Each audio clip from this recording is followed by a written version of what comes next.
Assalamualaikum warahmatullahi wabarakatuh dan salam sejahtera buat kita semua. Dan halo para mahasiswa, rekan pendidik, dan para pemerhati bahasa dimanapun berada. Balik lagi nih teman-teman, saya John Nasir. Pada serial video yang kelima kita ini, kita akan membahas salah satu kajian dalam sosiolinguistik, yaitu pilihan bahasa, dinamika, faktor penentu, dan fenomena dalam keluarga multilingual. Bahasa bukan hanya alat komunikasi, ia juga menyimpan internal, sosial, budaya, dan bahkan emosional seseorang.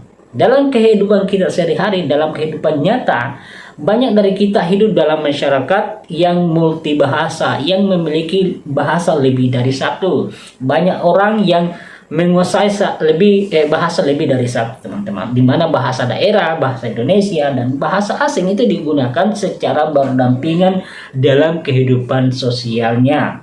Nah, dalam konteks ini teman-teman, muncullah fenomena yang disebut dengan pilihan bahasa atau juga yang dikenal dengan istilah language choice.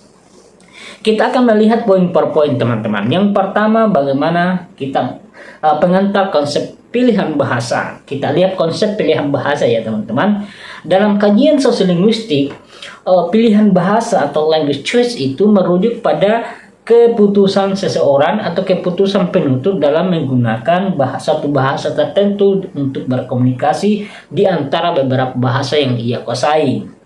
Pilihan ini biasanya terjadi dalam dua bentuk. Ada pilihan sadar atau dikenal dengan istilah conscious, di mana penutur secara sengaja memilih bahasa tertentu demi tujuan tertentu, misalnya supaya terdengar sopan, profesional, atau lebih akrab. Kadang saya contohkan diri saya misalnya, kadang ketika saya berbicara dengan sesama di dalam kehidupan sosial, bisa saja saya menggunakan bahasa daerah, bahasa lokal, bahasa Mandarin misalnya. Tapi ketika dalam suasana pembelajaran di kelas, ketika saya mengajar, saya biasa menggunakan bahasa Indonesia secara formal. Ya itu, ya pokoknya secara sadar, pilihan bahasa secara sadar atau unconscious. Yang kedua teman-teman, pilihan tidak sadar atau yang dikenal dengan istilah unconscious, di mana penutur berpindah bahasa secara natural tanpa berpikir. Misalnya fenomena ini disebut dengan fenomena code switching atau code switching. Code switching atau code mixing yang sering muncul dalam percakapan sehari-hari. Jadi pilihan bahasa, code mixing itu berbeda dengan alikode bahasa teman-teman. Kalau alikode itu memang kita secara sengaja beralih dari bahasa satu ke bahasa lain dengan tujuan tertentu. Sementara kalau code mixing atau pilihan tidak sadar itu yang kadang kita mencampurkan dua bahasa atau lebih dalam satu ujaran.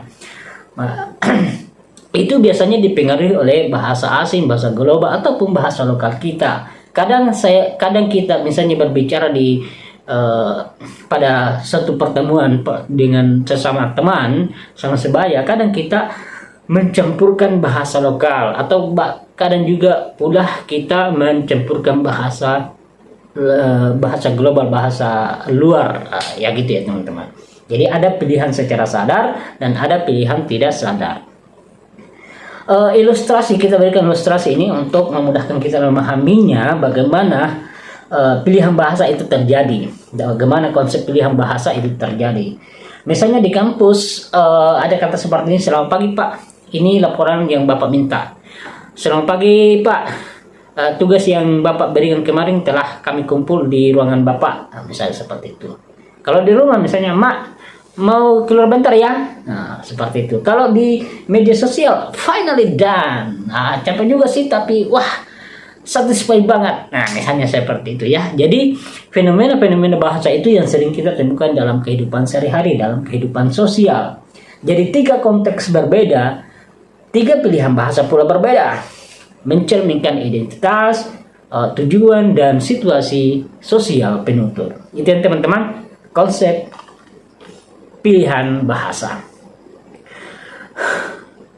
Oke, selanjutnya teman-teman, faktor-faktor penentu pilihan bahasa. Nah, kita akan melihat apa sih faktor-faktor yang memengaruhi pemilihan bahasa.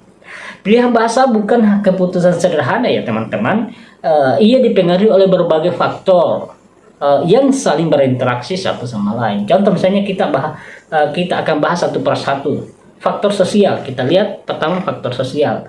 Bagaimana faktor sosial ini mempengaruhi? Faktor sosial ini mencakup usia, status sosial, tingkat pendidikan, dan hubungan antar penutur ya teman-teman. Kita lihat pertama usia, dari segi usia. Remaja itu biasanya lebih cenderung menggunakan lebih fleksibel ya, cepat menyerap bahasa gaul atau campuran seperti Indonesia, English. Misalnya, parah sih konsepnya keren banget, seperti itu. Dewasa bisa cenderung lebih formal dan stabil dan sudah lebih lebih mudah menyesuaikan dengan konteks, sudah mulai pandai menyesuaikan pilihan bahasa dengan konteksnya. Contoh, konsepnya sangat bagus, saya menikmatinya. Selanjutnya, status sosial dan pendidikan. Penutur dengan memiliki pendidikan tinggi atau berstatus sosial tertentu itu sering memilih bahasa yang menunjukkan prestise ya. Bahasa pejabat misalnya, kami akan mengoptimalkan koordinasi lintas sektor, seperti itu. Bahasa masyarakat umum, kami bakal kerja bareng supaya programnya jalan. Jadi itu ketika kita mengamati bahasa, fenomena variasi bahasa atau pilihan bahasa yang digunakan masyarakat, kita akan menemukan ada begitu banyak variasi-variasi yang digunakan oleh penutur. Hubungan antar penutur ya teman-teman. Ini selanjutnya, faktor selanjutnya adalah hubungan antar penutur. Bagaimana bahasa terhadap guru tertentu tentu berbeda dengan bahasa kepada teman. Jadi ketika kita berbicara dengan guru, berbicara kepada dosen, berbicara kepada atasan, tentu berbeda ketika kita berbicara dengan teman sejawat misalnya, teman akrab misalnya, pasti misalnya ketika kita berbicara dengan teman yang akrab misalnya, bro, nongkrong di mana nih sebentar sore. Nah, seperti itu. Tapi ketika berbicara dengan dosennya misalnya, gurunya misalnya, permisi Pak, bolehkah saya konsultasi? Nah, jadi ada agak lebih formal ya. Oke, selanjutnya kita lihat faktor situasional. Kita akan melihat bagaimana faktor situasional juga mempengaruhi pilihan bahasa yang digunakan oleh penutur atau individu. Yang dimana faktor situasional ini ya bisa meliputi tempat, waktu, topik, dan tujuan komunikasi. Misalnya tempatnya misalnya di pasar. Bu, temannya berapa? Jarang kita mendengarkan orang di pasar misalnya, apakah boleh saya membeli tomat ini? Berapakah harganya tomat ini? Itu agak kaku kalau menggunakan bahasa seperti itu. Tapi kalau langsung misalnya, Bu, ini berapaan? Nah, bahasa-bahasa seperti itu yang biasa digunakan. Jadi pilihan bahasa yang digunakan itu sesuai dengan konteksnya. Konteksnya di mana? Konteksnya bisa di pasar. Kalau di kantor pemerintah misalnya, mohon izin Pak, saya ingin mengajukan permohonan data. Seperti itu misalnya. Itu ya tempat. Bagaimana faktor topiknya? Topik yang dibahas ya teknologi. Kalau kita membahas misalnya topik tentang teknologi ya mungkin cenderung memakai istilah Inggris misalnya. AI sering bisa juga. AI sekarang bisa mengenerate teks otomatis misalnya seperti itu. Obrolan ringan, bahasa santai. Besok jadi enggak? Besok jadi nonton enggak? Misalnya seperti itu ya. Topik ya. Kemudian tujuan komunikasi, identitas lokal, bahasa daerah, tujuan nasional, bahasa Indonesia, tujuan global, bahasa Inggris. Jadi ketika kita berbicara itu juga kita perlu melihat tujuan komunikasi. Apakah kita berbicara dengan sesama yang berasal dari daerah yang sama, ya tentu biasanya kita menggunakan bahasa, dan ngobrol santai biasanya kita menggunakan bahasa daerah. Itu sebabnya memang kita perlu sebagai pelajar bahasa khususnya atau pemerhati bahasa, memang kita di bangsa Indonesia harusnya mengutamakan bahasa Indonesia, dan tetap jangan lupa melestarikan bahasa lokal kita, bahasa daerah, dan jangan lupa untuk menguasai bahasa asing sebagai bahasa lokal, bahasa global. Oke, lanjut teman-teman. Faktor psikologi atau psikologis dan emosional teman-teman. Bahasa itu mencerminkan kedekatan emosional. sangat marah, bahasa langsung dan ekspresif. Kalau saat senang, bahasa lebih terkontrol, biasa seperti itu. Bahasa juga menunjukkan identitas sendiri. Bagaimana kita bisa melihat identitas seseorang dari cara ia berbicara. Seorang remaja Batak di Jakarta mungkin memakai bahasa Batak hanya ketika ingin menegaskan identitas etniknya, gitu. Itu ya. Selanjutnya faktor linguistik. Terkadang penutur memilih bahasa tertentu karena struktur dan kosakatanya yang paling sesuai. Contoh di dunia akademik ya, misalnya literature review. Ya, sulit diganti dengan satu istilah baku dalam bahasa Indonesia. Literature review misalnya. Oke ya, selanjutnya pilihan bahasa dalam keluarga multilingual. Bagaimana ini pilihan bahasa juga mempengaruhi pilihan bahasa yang digunakan oleh penutur, yang digunakan oleh orang, ya. Keluarga adalah ruang paling menarik untuk melihat dinamika pilihan bahasa, terutama di Indonesia yang sangat kaya akan bahasa lokal, di mana di Indonesia sendiri itu terdiri dari banyak pulau yang di dalamnya juga terdapat banyak bahasa lokal yang bervariasi, yang beragam. Bahkan di sini saja itu di wilayah Sulawesi Barat itu hanya beberapa kilo saja sudah terjadi perbedaan dialeknya, ya. Walaupun biasanya sama bahasanya, tapi sudah terjadi perbedaan dialeknya. Jadi itu faktor geografisnya. Jadi keluarga itu, saya katakan tadi, keluarga adalah ruang paling menarik untuk melihat dinamika pilihan bahasa, terutama di Indonesia yang kaya akan bahasa lokal, bahasa daerah. Keluarga sering menggunakan kombinasi bahasa daerah, bahasa Indonesia, bahasa asing, bahasa Arab Inggris misalnya, atau campuran semacamnya. Jadi itu ya teman-teman. Poin selanjutnya, dinamika bahasa dalam keluarga. Bagaimana kita melihat dinamika penggunaan bahasa di dalam keluarga? Pilihan bahasa dalam keluarga itu dipengaruhi oleh apa? Beberapa hal seperti latar etnis orang tua. Contoh, ayah dari Bugis, ibu dari Jawa, itu akan mempengaruhi keturunannya, bagaimana anak-anaknya itu menggunakan bahasa. Anak mendengar dua bahasa, apa bahasa Jawa misalnya, bahasa Bugis juga sering didengarkan, dan bahasa Indonesia. Jadi itu juga berpengaruh terhadap latar etnis orang tua. Selanjutnya, tujuan pendidikan. Banyak keluarga urban memilih Indonesia atau Inggris demi kesiapan pendidikannya. Lingkungan sosial. Jika anak tumbuh di daerah berbahasa dominan, bahasa itu bisa menggantikan bahasa keluarganya.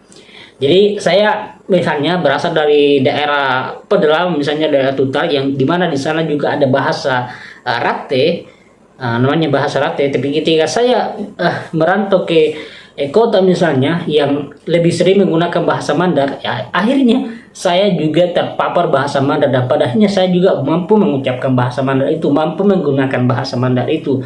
Dan satu hal yang menjadi positif juga bagi diri saya sudah menjadi menguasai bahasa kampung saya di bahasa Rate, bahasa Mandar, dan ya tentu bahasa Indonesia, ya. Itu.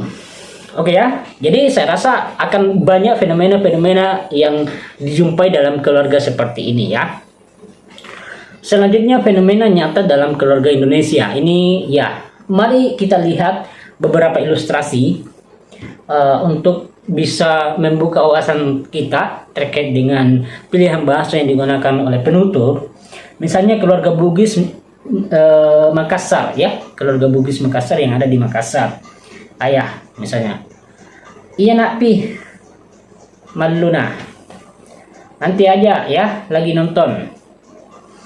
Orang tua pakai bahasa daerah, anak menjawab pakai bahasa Indonesia.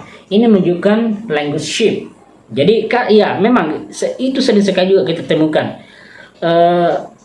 Ya dalam keluarga saya sendiri sebagai penuturnya ya, sering gitu ya, ketika saya berbicara kepada adik-adik saya, ya adik saya biasanya saya menggunakan bahasa daerah, tapi dia jawab pakai bahasa Indonesia. Mau kemana dek? Dia jawab, saya biasa menggunakan ini namola, tapi dia dijawab bahasa Indonesia. Dia mungkin juga sebaliknya. Fenomena itu banyak sekali kita temukan dalam keluarga. Jadi itu disebut dengan language shift, pergeseran bahasa. Jadi anak ini paham ketika kita menggunakan bahasa daerah, bahasa lokal, tapi dia lebih senang menggunakan bahasa Indonesia saja. Jadi ini juga menjadi patut menjadi perhatian para pemerhati bahasa, bagaimana supaya bahasa lokal ini tidak tergeser atau tidak tergantikan atau bahkan bisa jadi punah. Oke, gitu ya. Jadi bahasa daerah itu dipakai antar orang tua, tetapi anak menjawab dengan bahasa Indonesia karena lingkungan sekolah mendominasi. Jadi itu ya. Coba perhatikan di keluarganya, apakah masih lebih dominan menggunakan bahasa daerahnya atau sudah menggunakan bahasa Indonesia 100%. Jadi jika teman-teman semua sudah menggunakan bahasa Indonesia 100% tidak salah, tapi jangan juga mengabaikan bahasa lokal kita, karena itu juga merupakan bahasa kekayaan budaya bangsa Indonesia. Jadi ini juga ada peran pemerintah di sini, bagaimana supaya bahasa lokal ini tetap terjaga, tetap terlestari dan tidak terancam punah. Karena bagaimanapun bahasa lokal itu merupakan satu kekayaan budaya bangsa Indonesia. Jadi teman-teman boleh mengamati sendiri bagaimana kondisi pilihan bahasa di sekitar lingkungan sekitarnya ya teman-teman. Oke, dampak pilihan bahasa di keluarga. Bagaimana dampaknya? Kita akan melihat. Dampak positifnya, ya anak menjadi bilingual dan multilingual, memiliki wawasan budaya lebih luas, mampu beradaptasi di berbagai situasi. Jadi saya sendiri sih biasa mengamati mahasiswa saya itu sudah jarang saya temui mereka pandai menggunakan bahasa lokal mereka, bahasa daerah mereka. Saya biasa kadang ketika di luar jam kelas biasa ngobrol-ngobrol dengan mereka, itu jarang sekali saya menemui mereka aktif menggunakan bahasa lokal mereka, bahasa daerah mereka. Dia lebih aktif menggunakan bahasa Indonesia. Hal itu tidak salah, tapi itu bisa menjadi language shift atau pergeseran bahasa lokal mereka, dan bisa terancam pun bahasa daerah mereka ketika generasinya sudah apatis, sudah mulai jarang menggunakan bahasa lokalnya. Ya, mereka mengerti bahasa lokal mereka tapi jarang menggunakannya. Lebih ketika berkomunikasi dengan mereka pakai bahasa lokal, mereka menjawabnya pakai bahasa Indonesia. Ya, gitu ya. Ya, tentu hal itu ya dipengaruhi oleh bahasa yang mereka gunakan di sekolah, misalnya di institusi pendidikan. Dampak positif itu ya. Dampak positifnya setidaknya ada 3. Pertama, menjadi bilingual. Anak bisa menjadi bilingual, multilingual, memiliki wawasan yang lebih luas terhadap budaya dan mampu beradaptasi di berbagai situasi. Dampak negatifnya apa? Salah satu bahasa bisa hilang. Heritage language loss, ya. Campur kode berlebihan bisa mengabulkan struktur bahasa Indonesia, bahasa baku misalnya. Jadi itu dampak negatifnya juga ketika kita sudah lebih dominan menggunakan bahasa lokal. Kadang itu kita dalam forum resmi pun biasa terpengaruh menggunakan bahasa lokal, bahasa daerah. Itu satu poin negatifnya ya. Tapi kalau ketika kita sudah menguasai bahasa Indonesia, kita menguasai bahasa lokal kita, multilingualnya bagus, penguasaannya sama ya, dan kita pandai menggunakan pilihan bahasa sesuai pada konteksnya, maka itu adalah yang sangat luar biasa, dan itu patut dipelajari dan patut dikembangkan, karena itu merupakan satu keterampilan yang jarang dimiliki oleh orang-orang ya teman-teman.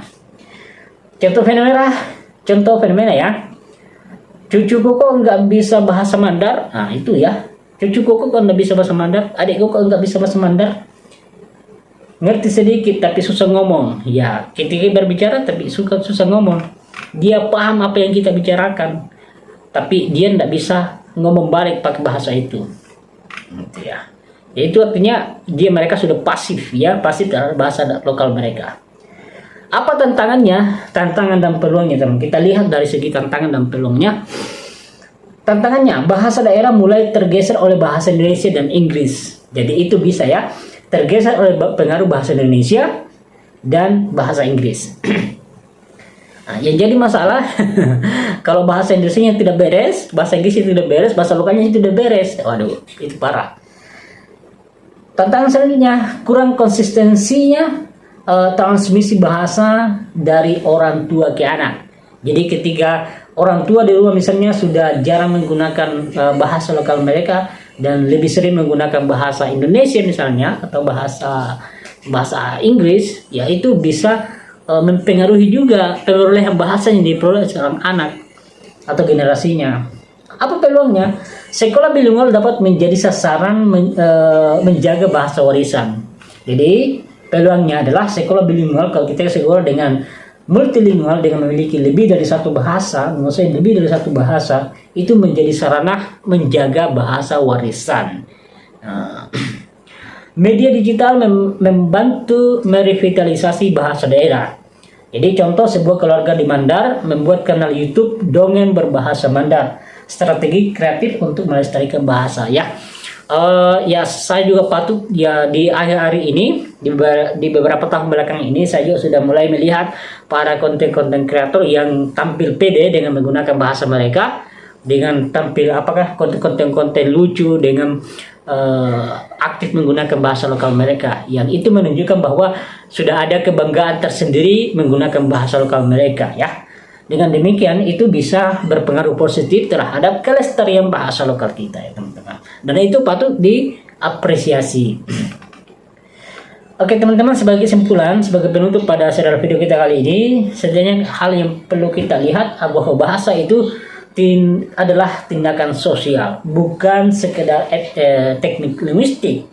Ia mencerminkan identitas penutur, hubungan sosial, situasi komunikasi, serta pengaruh budaya dan emosi.